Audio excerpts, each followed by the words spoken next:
פלמחים, אור. אזעקה בגוש דן.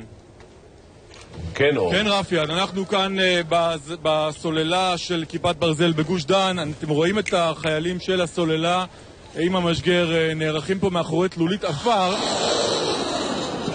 והנה טיל המיירט, טיל התמיר, לראשונה משוגר מסוללת כיפת ברזל בגוש דן.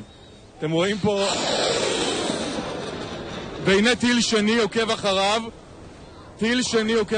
טיל מיירט של מערכת כיפת ברזל כאן בגוש דן. ניסיון יירוט ראשון של סוללת כיפת ברזל. אנחנו רואים אותו פונה בפניית חדה, שני הטילים אחד אחרי השני. החליטו כאן לא לקחת צ'אנסים, לשגר שני טילים מיירטים על רקטה שעושה את דרכה בשעה זו. והנה הפיצוץ, רפי.